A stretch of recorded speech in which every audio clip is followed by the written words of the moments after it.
Coming to topic வரலாமா? எங்கேயோ போயிட்டோம். தமிழண்டா அவர்களை பத்தி நம்ம இன்னைக்கு வந்து இன்று ஒரு தகவல் தெரிஞ்சுக்கிட்டோம்.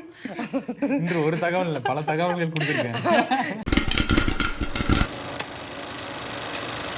சரி, ஓகே. ஸோ என்ன பேசலாம்னு உங்களை கூப்பிட்டுருக்கேன்னா, சொல்லுங்க. ரொம்ப underrated movies of Tamil cinema. இப்போ ரீசெண்ட் டைம்ஸ்ல, அதாவது ஒரு 10 வருஷத்துக்குள்ள எடுத்துக்கலாமே, அதுல வந்து படங்கள்ல இதெல்லாம் வந்து இன்னும் நல்லா கொண்டாடி இருக்கலாமே, ஏன் விட்டுட்டீங்க அப்படின்னு நீ ஃபீல் பண்ற படங்களை பத்தி பேசலாம். இங்க நீ என்ன ஒரு கேள்வி கேட்கலாம், ஏன் ஓவர் ரேட்டட் படங்கள் பத்தி பேச மாட்டேங்கிறீங்க? ஓவர் ரேட்டட் பேசலாம், நிறைய படங்கள் ஓவர் ரேட்டட் இருக்கு, பேசலாம்.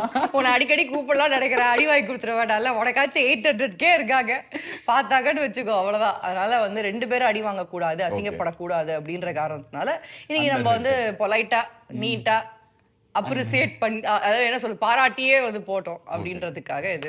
சோ நான் சொன்ன உடனே டக்குன்னு மைண்ட்ல என்ன படம் வருது? உத்தம வில்லன் வித். ஆனா அந்த டைம்ல வந்து ட்ரெய்லர் இதெல்லாம் எதுவும் பார்க்கல. ஒரே ஒரு டீசர் ஒண்ணு இருக்கு. அவர் வந்து ஒரு மால்ல இப்படி கை காட்டுவார், அவ்வளவுதான். சரி போய் அங்க போய் நம்ம இது பண்ணிக்கலாம், பிளாங்கா போயிட்டு நம்ம அங்க இருந்து இது பண்ணலாம் அப்படின்னு சொல்லி. அப்புறம் உள்ள போயிட்டு வெளியே வர்றப்ப என் கூட வந்த ஃப்ரெண்ட்ஸ் யாருமே என் கூட பேசல. படம் முடிஞ்சதுக்கு அப்புறம் அப்படியே இருக்கும். டீ கடைக்கு போறோம், பேச முடியல. அந்த படம்னு கூட பேசல, பேசுறது கூட அப்படின்ற மாதிரி தான். ஒரு ½ அன் ஹவர் 1 ஹவர் ஆச்சு. அதுக்கப்புறம் தான் வந்து what a kind of movie, என்ன மாதிரி ஒரு படம் பண்ணியிருக்காரு அப்படின்னு சொல்லிட்டு. அந்த சைலன்ஸ் என்னன்னா, அந்த படம் நமக்கு கொடுத்த இம்பேக்ட், அந்த ரைட்டிங், அந்த way of telling story, so அதுக்குள்ளே ரூட்டடாக வச்சிருக்கிற விஷயங்கள், மியூசிக் எஸ்பெஷலி. நாங்கள் அந்த டாபிக் பேசிகிட்டு இருக்கும்போது சொன்னோம், என்னைக்காவது ஒரு நாள் நான் வந்து ஜிப்ரான் சார் பார்த்தேன்னா அவர் அப்ரிஷியேட் பண்ணணும் அந்த படத்துக்கு. ரீசெண்டாக கியூப் மூவி பஃப்லேருந்து கூப்பிட்டப்ப நான் பார்த்துட்டு தலைவனுக்கு ஒரு அப்ரிசியேஷன் போட்டேன். அதுக்கப்புறம் என்ன சொல்கிறது, எல்லாமே ரொம்ப பிடிக்கும். உங்களுக்கு அந்த படத்தில் ரொம்ப பிடிச்ச விஷயம்? எனக்கு என்ன பிடிக்கும் அப்படின்னா, ஒரு ஒரு ஒரு ஆக்டர் அப்படின்றத தாண்டி ஒரு ஹியூமன் பீயிங், அவருடைய ஒரு லாஸ்ட் ஃபேஸ்ல இருக்கும் அப்படின்றத அண்டர்ஸ்டாண்ட் பண்ணிக்கிட்டு, அதை எவ்வளவு மெச்சூரா நம்மளை சுத்தி இருக்கிறவங்க வந்து அவங்க வந்து அது என்ன சொல்றது, அதனால வந்து அவங்க தோண்டு போக கூடாது, அவங்களுக்கும் ஒரு தைரியம் கொடுத்துட்டு நம்மளுடைய கடைசி காலத்தை நம்ம வந்து கடந்து போயிடணும். நம்மளுடைய ஒரு லாஸ்ட் விஷா என்ன அப்படிங்கிறத அவரே ஒன்று கிரியேட் பண்ணி, அந்த விஷுக்கு ரொம்ப ஆனஸ்டா, அதுக்கு சுத்தி எந்தெந்த விஷயத்த நம்ம சரி செஞ்சா இந்த கோலை நம்மளால அச்சீவ் பண்ணிட்டு நம்மளால நிம்மதியை கண்ண மூட முடியும் அப்படின்ட்டு அவருடைய அந்த மைண்ட் செட் இருக்குல்ல, அது ஐ திங்க் அது வந்து என்ன சொல்றது தெரியல, ஒரு நார்மல் அது படத்துல வந்து காமிச்சிருக்காங்க. பட் நிஜத்துல அந்த மாதிரி ஒரு சிச்சுவேஷன்ல இருக்கிறவங்க வந்து அந்த மாதிரி யோசிக்க முடியுமா, இருக்க முடியுமா, இல்ல மேபி யாரையாச்சும் பார்த்து ரியலி இன்ஸ்பயர் ஆகிதான் அவர் எடுத்திருக்காரா அப்படின்றது எனக்கு தெரியல. பட் அந்த ஒரு தாட் ப்ராசஸ் வந்து எனக்கு ரொம்ப இமோஷனலா, ரொம்ப டீப்பா ஃபீல் ஆச்சு. ஏன்னா அந்த முக்கியமா ஒரு பையன் கிட்ட எல்லாம் போயிட்டு அதை எக்ஸ்பிளைன் பண்ற அந்த ஒரு விதம், இப்பவுமே சினிமா லவர்ஸ் எல்லாருமே அந்த ஒரு சீனுக்கு இருக்கிற ஒரு கனெக்டிவிட்டி இருக்குல்ல, அவங்க அப்பாவுக்கு வந்து சொல்லுவாங்க, கோடம்பாக்கமே திரும்புற மாதிரி ஒரு படம் பண்ணணும் அப்படின்றப்ப அவங்க அப்போ ஒரு இது வரும், பெருமை ஒண்ணு வரும், நம்ம பையன் அப்படின்ற மாதிரி.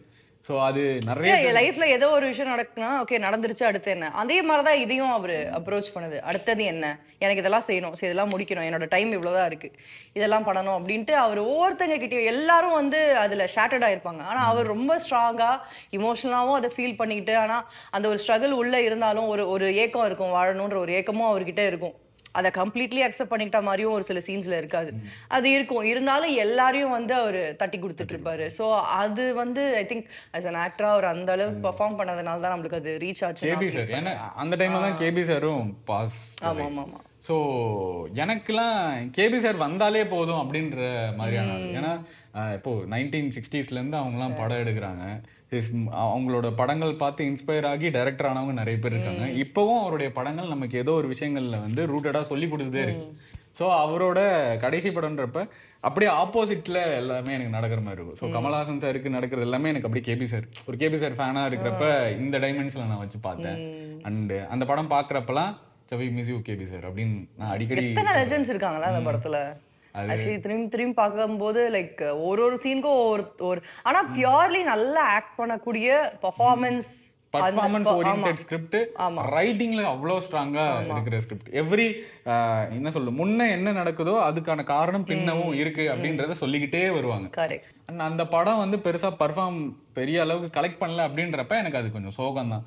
எந்த இடத்துல நீ வந்து அது லாக் ஆயிடுச்சு, எதனால அடி வாங்கிருச்சு படம்? நிறைய பேர் என்ன சொன்னாங்க, இந்த அரசர் காலம் மன்னர் காலம் போனதுல அந்த காமெடி பீரியடிக் இது ஒர்க் ஆகுது. அந்த அவங்க நல்லா அழகா அதை ரிலேட் பண்ணணும்னு நினைச்சாங்க. பட் ஆனா அது இல்ல அது எனக்கு அந்த எக்ஸ்பெரிமெண்ட் இருக்குல்ல, அந்த அரசர் காலத்துல அவங்க சொல்றதுக்கும் ரியாலிட்டியில இருக்கிற லைஃபுக்கும் இருக்கிற கனெக்ஷன் வந்து அவங்க ட்ரை பண்ணிக்கிட்டே வந்து கடைசியில அவங்க சொல்லி அவர் மன்னன் ஆகி அதுக்கப்புறம் அந்த நாட்டை ஆள்றாரு, நான் இந்த உலகத்தை விட்டு போறேன் அப்படின்ற அந்த மீனிங்கே வந்து ரொம்ப இதுவா இருந்துச்சு. இல்ல நல்லா தான் இருந்தது. பட் ஆனா எனக்கு வந்து இந்த வேர்ல்டோட நான் ரொம்ப அட்டாச் ஆயிட்டேன்.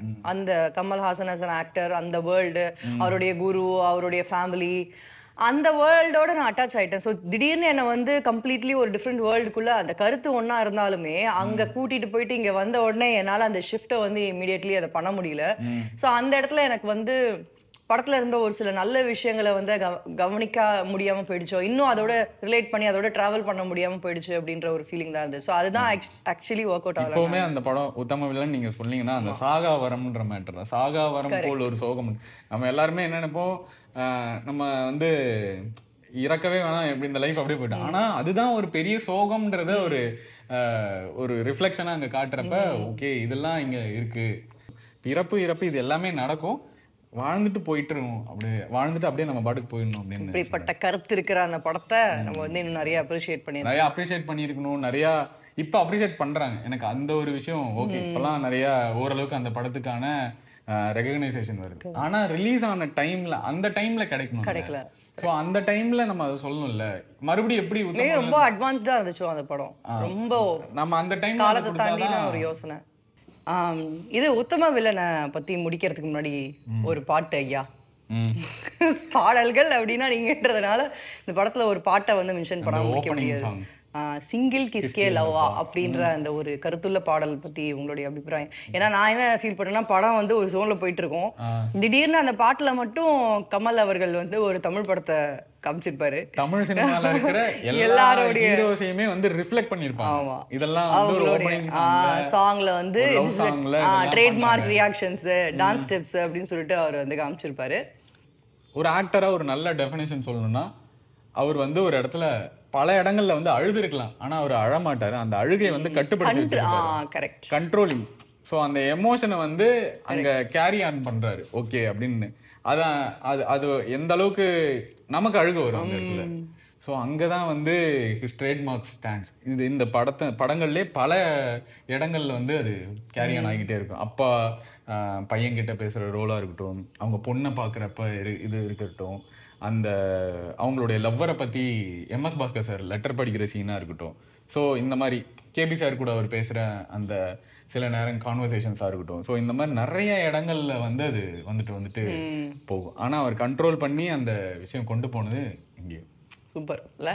சரி, அடுத்த படம் வந்து பேரன்பு, என் தலைவன் ராம் சார் படம். ஆமாம், அந்த படம் ஆக்சுவலி வந்து ஒரு பாயிண்ட்டுக்கு மேலே ஐ திங்க் வேர்ட் ஆஃப் மவுத்ல வந்து இந்த படம் ரொம்ப நல்லா இருந்துச்சு பார்த்தீங்களா அப்படிலாம் வந்து கேட்டாங்களே தவிர்த்து, பட் இன்னும் நல்லா கொண்டாடி இருக்கணும் அந்த படத்தை அப்படின்னு நான் வந்து ஃபீல் பண்ணுறேன். ஒரு அருவி டைப்ல வந்து அதை கொண்டாடி இருக்கணும் அப்படின்னு நான் ஃபீல் பண்றேன். ராம் சார் படங்கள்லே வந்து அந்த படத்துக்கு ஒரு டிஃப்ரெண்ட் லேயர் இருக்கும், டிஃப்ரெண்ட் பேட்டர்ன் இருக்கும். இல்ல அந்த மாதிரி ஒரு பெர்ஸ்பெக்டிவ் வந்து இதுக்கு முன்னாடி நான் பார்த்தது இல்லை, யாருமே பார்த்தது இல்லை. ஏன்னா அது வந்து என்னால ஒரு அந்த பொண்ணுக்கு ஒரு சில ரிக்குவயர்மெண்ட்ஸ், அவளுக்கு ஒரு சில பிரச்சனைகள் வரும்போது ஒரு அப்பா ஸ்தானத்துல இருக்கிற ஒருத்தர் வந்து அதை அண்டர்ஸ்டாண்ட் பண்ணிக்கிறாரு, அதனுடைய நீடை வந்து நம்ம ஃபுல்ஃபில் பண்றது என்ன, எப்படி பண்ணணும் அப்படின்றத வந்து தன்னுடைய செல்ஃப் ரெஸ்பெக்டை விட்டு கொடுத்து அங்க வந்து பண்ற ஒரு சில விஷயங்கள்லாம் ரொம்ப இமோஷனலி ஹிட் ஆச்சு. அது ஒரு 2 நாள் அந்த படம் வந்து யோசிக்க வச்சுது. ஒரு இடத்துல வந்து பெட்ரோல் பங்க்ல ஒருத்தவங்களை ஏத்துவாங்க, கார்ல வந்து ஏத்துவாங்க, வாங்க இன்னைக்கு எதுவும் இது இல்லை அப்படின்றப்ப உட்காரும் போது ஏசி போட்டு ஃபுல்லா காரு இதெல்லாம் போட்டு இருப்பாங்க. அந்த இடத்துல வந்து சொல்லுவாங்க, ஏன் கார் கண்ணாடி இறக்குறீங்க சார், எப்போ கஸ்டமர் கூட போனாலுமே வந்து இது இப்படிதான் இருக்கும், நான் இன்னைக்கு கொஞ்சம் காற்று வாங்கிட்டு வரலான் இருப்பேன். ஸோ அந்த கேரக்டர் கூட போறப்ப ஃப்ரீயா நான் ஃபீல் பண்றேன். அந்த ஒரு விஷயம் வந்து கன்வே பண்றதுக்கு உங்களுக்கு டயலாக் தேவையில்ல, அந்த ஒரு சிம்பிளான ஒரு மீட்டர்ல அவர் சொன்ன விஷயம். ஸோ இந்த மாதிரி நிறைய இடங்கள்ல அஞ்சலி வந்து ஏமாத்திட்டு போனப்பையும் அவர் எதுவுமே கேட்க மாட்டாரு. அப்போ வந்து அஞ்சலியே சொல்லுவாங்க, ஏன் சார் எங்களை எதுவும் கேட்க மாட்டீங்களா அப்படின்னு. என்ன நீங்க ஏமாத்துறது இது இல்லை, ஆனா உங்களுக்கு எவ்வளவு கஷ்டம் இருக்குன்றதை நான் புரிஞ்சுக்கிறேன் அப்படின்றதுதான். ஸோ இதுதான் ராம் சாரோடைய ரைட்டிங். ஸ்டார்டிங் கட்டுறது தமிழ்லாம் நம்ம வந்து மிரட்டியிருப்பார் அந்த மாதிரி. சொல்லவே முடியாது. ஸோ அந்த லவ் ஸ்டோரி ஓட இம்பாக்ட் இருக்குல்ல, அது இன்னைக்குமே நிறைய பேருக்கு இருக்கும். And தங்க மீன்களா இருக்கட்டும், தங்க மீன்கள் ஸோ ராம் சாரோட யூனிவர்ஸ் தரமணியா இருக்கட்டும், so every movie he is the man who connecting with emotions and also being human. அந்த இடத்துல வந்து அவங்க ஒரு உறவு முறையோ இல்ல வந்து நம்மளோட பழகிறவங்களோ இல்ல நம்மளுடைய உலகத்துல ஏதோ ஒரு வகையில நம்மளோட தொடர்புல இருக்கிறவங்க அவங்களுக்கு நடக்கக்கூடிய ஒரு விஷயத்த ஒரு ஹியூமனா நம்ம வந்து பாக்குறது, அதை அப்ரோச் பண்றது. Correct, reality. ஸோ ராம் சாரோட யூனிவர்ஸ் அதுதான். Always will be in touching of emotions is writing. அதுக்கு தான் நாங்க எல்லாம் பெரிய பெரிய fan. So whatever is movie, அது வந்து அவரு 100 கோடி போட்டுலாம் படம் எடுக்க தேவையில்ல. அவருக்கு என்ன வருதோ, அவருக்கு என்ன ஸ்பேஸ்ல அவர் படம் பண்றாரோ, அவர் படம் பண்ணா போதும், அதை ரிசீவ் பண்ற ஆடியன்ஸ் ஒரு கூட்டம். பட் இங்க நான் ரொம்ப ஒரு பெருமையா, ஒரு ரொம்ப ப்ரௌடா அண்ட் ஆல்சோ ரொம்ப பெரிய ஒரு விஷயமா நான் பாக்குறதுன்னா, மம்மூட்டி மாதிரி ஒரு பெரிய ஸ்டாரு, இவ்வளவு எக்ஸ்பீரியன்ஸ் இருக்கிற ஒரு ஒரு ஸ்டேச்சர்ல இருக்கிற ஒரு ஆள் வந்து இந்த மாதிரி ஒரு கேரக்டர் எடுத்து நடிக்கிறது. அண்ட் காதல்ன்ற ஒரு காதல் தானே, காதல் கரெக்ட். இது மலையாள டைலாக் கரெக்டா சொன்ன மாதிரி தெரியல. ஸோ அந்த படத்துலயுமே வந்து கேரக்டர் வந்து ஐ திங்க் அந்த ஒரு அவரை வந்து எப்படி பார்ப்பாங்க, தன்னுடைய ஆடியன்ஸ் எப்படி எடுத்துப்பாங்க அப்படின்னா, ஒரு நல்ல கதையை வந்து நம்மளால என்ன பெர்ஃபார்மன்ஸ் வந்து பெஸ்டா கொடுக்க முடியும் அப்படின்னு சொல்லிட்டு அந்த கேரக்டர் வந்து அதெல்லாம் வந்து என்ன ரொம்ப ஆச்சரியப்படுத்துச்சு. பரவாயில்ல, இப்ப இவர் பண்றாரு அப்படின்னா நிறைய பேர்ட்ட வந்து நம்ம நிறைய ஒர்க் எக்ஸ்பெக்ட் பண்ணலாம். ஒரு சைடுல வந்து எக்ஸ்பெரிமெண்டல்க்கு ரெடியா இருக்காங்க. மோகன்லாலா இருக்கட்டும், மோகன்லால் சாரும் வந்து இறங்கிட்டாங்க. நம்ம ஏன் கமர்ஷியல் படம் மட்டுமே பண்றோம், ஒரு ஸ்டோரி ஓரியன்டடா படம் பண்ணலாம். ஓகே, மாலை நேரத்து மயக்கம். சரி, அந்த படத்தை பத்தி சொல்லு. மாலை பொழுதின் மயக்கமான்னு தெரியல, அந்த டைட்டில் மட்டும் ஒழுங்கா சொல்ற டைட்டில். மம்முட்டி சார் நடிச்ச படமா அது? ஆமா, அப்படியே நண்பகல் நேரத்து மயக்கம். சாரி, மம்முட்டி சார் நடிச்ச நண்பகல் நேரத்து மயக்கம். அந்த படம் வந்து இஸ் மை ரெக்கமெண்டேஷன். கண்டிப்பா நீங்க தாராளமா. தமிழ் படமா? மலையாள படம், தமிழ் டப்பிங் இருக்கு. ஆனா நீங்க பாத்தீங்கன்னா அந்த படம் உங்களுக்கு இட் வில் சர்ப்ரைஸ் யூ. ரொம்ப உங்களுக்கு படம் பிடிக்கும். ரொம்ப சின்ன கேரக்டர்ஸ், ஒரு கிராமம், ஒரு 4 தெருக்குள்ளே தான் அந்த படம் இருக்கும். நல்லா இருக்கும். சூப்பர். 24 ஆக்சுவலி அந்த கான்செப்டே எனக்கு ரொம்ப பிடிச்சது. ஆனா ஏன் அந்த அளவுக்கு அதை வந்து கொண்டாடல? ஏன்னா என்ன சொல்றது, இப்ப நடுவுல வந்து ஏஆர் ரஹ்மானுடைய மியூசிக் வந்து இப்படி ஏறி ஏறி ஏறி ஏறி இறங்கிட்டு இருக்கு அப்படின்ற கருத்தெல்லாம் நம்ம ஒத்தி வச்சுட்டு அந்த ஒரு என்டையர் ஆல்பம் பேக்ரவுண்ட் ஸ்கோர் எல்லாமே வந்து அந்த கான்செப்டுக்கு ஏற்ற மாதிரி ரொம்ப இதுவா இருந்தது. அண்ட் ரெண்டாவது வந்து டைம், ஒரு சயின்ஸ் ஃபிக்ஷன் எடுத்தா நிறைய லாஜிக்கை வந்து கரெக்டா காட்டணும். அது ஏதாவது வந்து ரொம்ப நம்ம ரேண்டமா யோசிச்சு இப்படியும் இருக்கலாமே, இப்படியும் பண்ணலாமே, இது ஃபிக்ஷனல் தானே அப்படின்ற மாதிரி நம்ம சும்மா இஷ்டத்துக்கு சொல்ல முடியாது. அதெல்லாம் ரொம்ப அழகா அந்த படத்துல வந்து கோர்வையா காட்டியிருப்பாங்க. 24 வந்து எனக்கு ஃபர்ஸ்ட் விஷயம் வந்து அந்த படம் பார்க்கணும்னு தோணுது. அந்த ஆல்பம் ரிலீஸ் பண்ணுவாங்க, மியூசிக் லான்ச், சாங்ஸ் லான்ச் ஆனதுக்கு அப்புறம் ஒவ்வொரு பாட்டுமே ஒவ்வொரு டைமென்ஷன்ல இருக்கும். ஸோ காலமென் காதலியோ அது ஒரு டைமென்ஷன்ல இருக்கும், நான் ஒன்று அருகினிலே அது ஒரு டைமென்ஷன்ல இருக்கும், மெய்நிகரா இல்ல அந்த படமே பாரு, செட்டப்பே வந்து ரொம்ப ஒரு மாதிரி அந்த பீரியட் செட்டப்லாம் வந்து எனக்கு அந்த டைரக்டரோட படங்கள் எல்லாமே வித்தியாசமான தெலுங்குல மனம். அந்த படமே டைம் ரிலேட்டடான ஒரு படம் தான், ரொம்ப இன்ட்ரெஸ்டிங்கா இருக்கும். இன்ஃபேக்ட் ஒரு ஃபேமிலி, அந்த ஃபேமிலியை வந்து அந்த கதையில அழகா இன்கார்பரேட் பண்ணி அதை வந்து என்ன சொல்றது, அந்த 3 காலத்துலயுமே வந்து அந்த ரிலேஷன்ஷிப்பே எனக்கு ரொம்ப நல்லா பிடிச்சிருந்தது. அதாவது போன ஜென்மத்துல அப்பாவா இருந்தவர் இப்ப மகனா இருக்காரு, தாத்தாவா இருந்தது இப்ப அப்பாவா இருக்காரு அப்படின்ற அந்த அது ரொம்ப டிஃப்ரெண்டா நல்லா இருந்துச்சு பாக்குறது. ஆக்சுவலி எனக்கு அந்த ஸ்டோரி ரைட்டிங்லே ஒரு சின்ன போர்ஷன் தான் இருக்கும். சரண்யா அவங்க வந்து ஒரிஜினல் அம்மா இல்லை அப்படின்னு தெரிய வரும். அப்போ வந்து சூர்யாவுக்கும் அவங்களுக்கும் ஒரு சீன் ஒன்று இருக்கும். ஒரு சின்ன விஷயம்தான், நீங்க அம்மாவா இருக்கிறீங்களோ இல்லையோ, ஆனா நீங்க என்னோட அம்மானா நீங்க மட்டும்தான் அப்படின்ற அந்த ஒரு கனெக்ஷன். அதே மாதிரியே அது எங்க வரைக்கும் கொண்டு போவாங்கன்னா, கிளைமேக்ஸ்ல நீங்க பாத்தீங்கன்னா கிளைமேக்ஸ்லயும் சரண்யா வந்து ட்ரெயின்ல போயிட்டு இருப்பாங்க. எப்படி வந்து அந்த டைம்ல வந்து அவனை கூட்டு போனாங்களோ இப்ப அவங்களையும் கூட்டு போகணும் அப்படின்னு சொல்லிட்டு அந்த குழந்தை வந்து சரண்யா அவங்களையும் வந்து கூட்டு போவாங்க. அண்ட் நிறைய சர்ப்ரைஸ் எலிமெண்ட்ஸ் இருந்துச்சு. இல்ல இன்டர்வல் பிளாக்கே அதுதான், கையை வெட்டிட்டு சூர்யா வந்து கொன்னதுக்கு அப்புறம் இதுக்கப்புறம் எப்படி அவரால் வர முடியும்? ஏன்னா அங்க வந்து 24 ஹவர்ஸ் தான் இருக்கு டைம். சோ எப்படி வர முடியும்ன்ற அந்த ஒரு சஸ்பென்ஸுமே ஒரு நல்ல பிளாஸ்ட். இதுக்கு மேல படம் என்ன பண்ண முடியும் அப்படின்னு சொல்லி கேட்டு போனவங்களே நிறைய பேர் இருக்காங்க.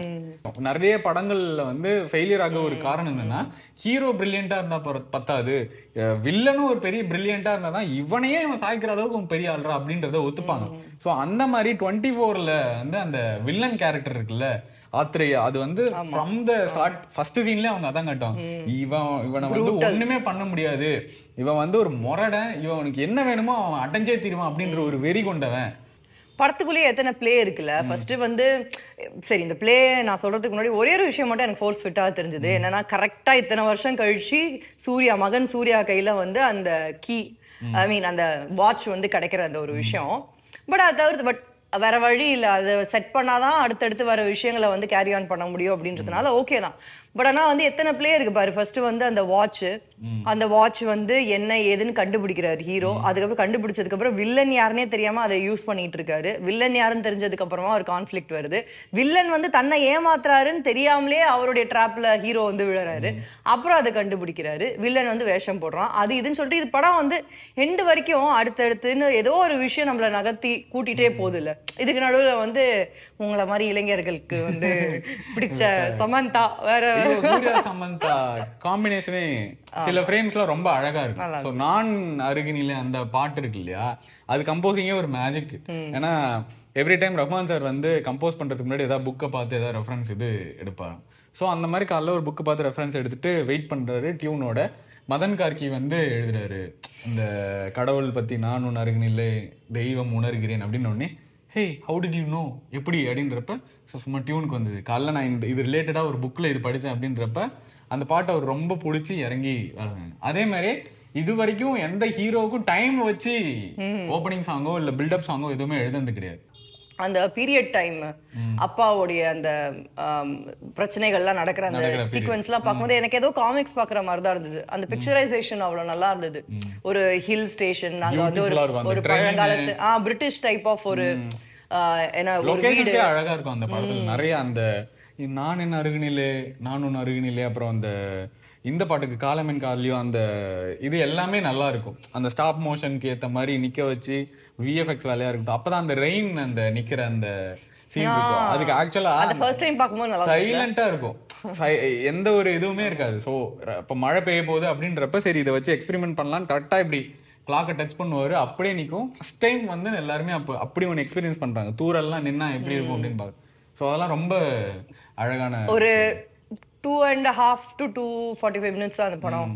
அந்த படத்துல ஒரு சில விஷயங்களை நம்ம காட்டணும் அப்படின்னா ஒரு சில விஷயத்த ஃபோர்ஸ் இட் பண்ணி டக்குன்னு முடிச்சாதான் முடியும் அப்படின்றதுனால ஒரு சில விஷயங்கள் இருந்துச்சே தவிர்த்து. ஆனா எனக்கு வந்து எனக்குலாம் நல்லா ஒர்க் ஆனிச்சு.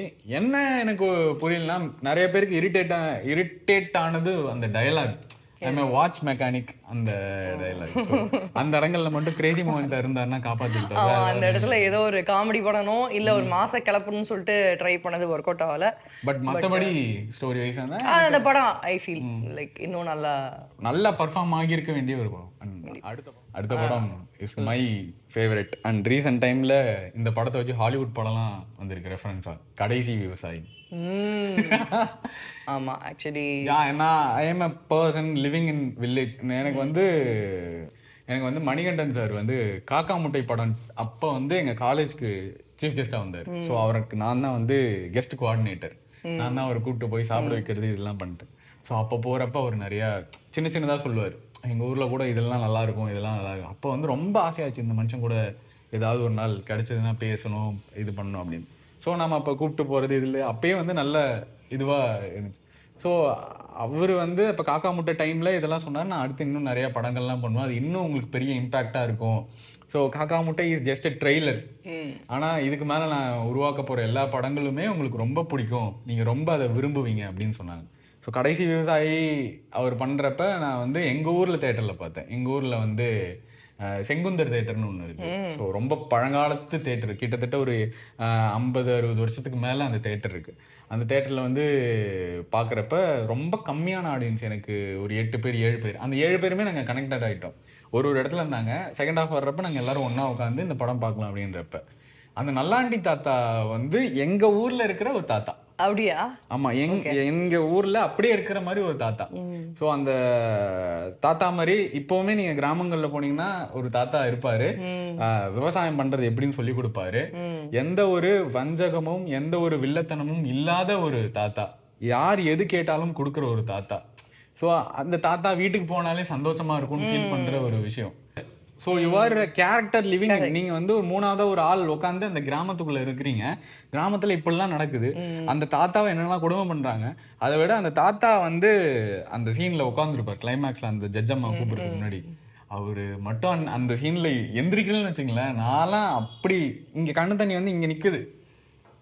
என்னதான் நம்ம சம்பாரிச்சாலுமே அந்த விவசாயியோடைய கஷ்டம் இருக்குல்ல, நான் எல்லாத்துக்குமே ரொம்ப தேங்க்ஃபுல்லா இருப்பேன். இப்ப நான் என் கையில ஒரு படி, இப்ப என் கையில சாப்பாடு தட்டை கொடுத்தீங்க, அது தோசையோ இட்லியோ எதுவா இருந்தாலுமே அதுக்கு கஷ்டப்பட்ட அந்த விவசாயிக்கு முதல்ல நன்றி சொல்லுவேன். நன்றி, உங்களாலதான் எனக்கு வந்தது. அதுல இடையில எவ்வளவு கஷ்டம் இருக்குன்றத நான் பார்த்திருக்கேன். ஸோ நான் I will be thankful for every time. எப்போ சாப்பிட்டாலுமே அந்த விவசாயிக்கு நன்றி, அந்த விவசாய குடும்பம் நல்லா இருக்கும்னு சொல்லி வாழ்த்தி தான் நான் சாப்பிடுவேன்.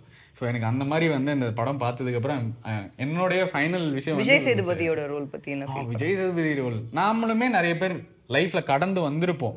இவன் ஏன் இப்படி லூஸ் மாதிரி இருக்கான், இது மாதிரி இருக்கான் அப்படின்னு சொல்லிட்டு. ஆனா அவங்களுக்கு ஒரு உலகம் இருக்கு. அவங்க வந்து கரெக்டா தான் இருக்காங்க. அவங்களுடைய உலகத்துக்குள்ள அவங்க வாழ்றாங்க. அவங்கள நம்ம புரிஞ்சுக்கணும். நல்லாண்டி தாத்தா அவர் கரெக்டா புரிஞ்சுப்பாங்க. ரொம்ப அந்த ஊர்காரெல்லாம் வந்து அவனை ட்ரீட் பண்ற ஒரு விதம் இருக்கும்ல, அது ரொம்ப இதுவா இருக்கும். நம்மளே வந்து இது வரைக்கும் அப்படி நான் யார்ட்டையும் அப்படி நடந்தது கிடையாது. ஆனா யாராவது இனிமே அப்படி நடந்துக்கிட்டா நம்ம அவங்களதான் அடிக்கணும் அப்படின்ற மாதிரி தான். எஸ், கடைசி விவசாயிக்கு யாருமே ஆதரவு கொடுக்கல அப்படின்றப்ப எனக்கு அது கோவம். ஆனா நான் ஒரு சினிமா ரசிகனா கலைஞனா வந்து அன்னைக்கு அந்த படம் பார்த்ததுல பெருமை. அன்னைக்கு நைட்டு ரொம்ப திருப்தியா தூங்கணும், இந்த மாதிரி ஒரு படம் பண்ணணும் அப்படின்னு. ஸோ இந்த படத்தை பற்றி நீங்கள் இப்போ விஜய் சேதுபதியோ யார்கிட்ட கேட்டாலுமே அவங்க ரொம்ப கோவப்படுவாங்க. எங்கே போனீங்க படம் ரிலீஸ் ஆகுறப்ப அப்படின்றப்ப.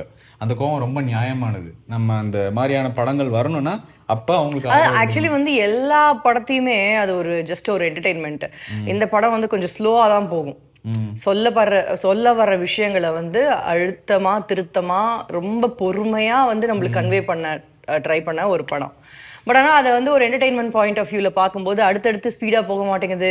இந்த இடத்துல வந்து ஒரு விஷயம் இல்லை, இன்ட்ரெஸ்டிங்காக இல்லை, அது இல்லை, இது இல்லைன்னா ஒரு விஷயம் இங்கே நடக்குது, அந்த உலகத்தை பற்றி, அங்கே நடக்கிற ஒரு மனுஷனை பற்றி, அவருடைய ஸ்ட்ரகிள் பற்றி இங்கே சொல்ல வராங்க அப்படின்னா அந்த இடத்துல அதை வந்து நம்ம ஃப்ளாட்டாக பார்க்கணுமே தவிர்த்து அது ஒரு என்டர்டெயின்மெண்ட்காக அந்த என்டர்டெயின்மெண்ட்டுக்குன்னு ஒரு சில ரெக்குவயர்மெண்ட்ஸ் இருக்குது. ஒரு கமர்ஷியல் படத்துலையோ இல்லை ஒரு ஆர்ட் ஃபிலிம்லையோ நம்ம என்னெல்லாம் வந்து எதிர்பார்க்குறோமோ அந்த எதிர்பார்ப்பை வைக்காம ஃப்ளாட்டா ஒரு விஷயம், ஒரு உண்மையான ஒரு விஷயம், ஒரு நல்ல கதை, ஒரு நிஜத்துல இருக்கிற ஒரு விஷயத்த வந்து நம்ம சொல்றோம் அப்படின்னா அதை புரிஞ்சுக்கிறது, அதை ஒரு இன்ஃபர்மேஷனா வந்து அந்த உலகத்துக்குள்ள போய் பார்க்குற அந்த ஒரு மைண்ட் செட் இருந்தாலே ஐ திங்க் இந்த படம் வந்து வேற லெவல்ல ரீச் ஆயிருக்கும் அப்படின்னு. ஏன்னா வேர்ட் ஆஃப் மவுத்ல நிறைய பேர் சொல்லி நல்ல படம்னு சொல்லி நான் கேள்விப்பட்டேன். பட் ஆனா வந்து அந்த நல்ல படத்தை ஏன் பார்க்கல, அந்த நல்ல படம் ஏன் வந்து ஒரு அதனுடைய ஒரு மரியாதை அதுக்கு வந்து கிடைக்கலையே அப்படின்னு சொல்லிட்டு ஒரு வருத்தம் டெஃபினட்டா இருந்துச்சு. இந்த படத்தை மறுபடியும் ரீ-ரிலீஸ் பண்ணாங்கன்னா ஆமா, ஆக்சுவலி இல்ல ரீ-ரிலீஸ் கண்டிப்பா இந்த படத்தை ரீ-ரிலீஸ் பண்ணா நல்லா இருக்கும்.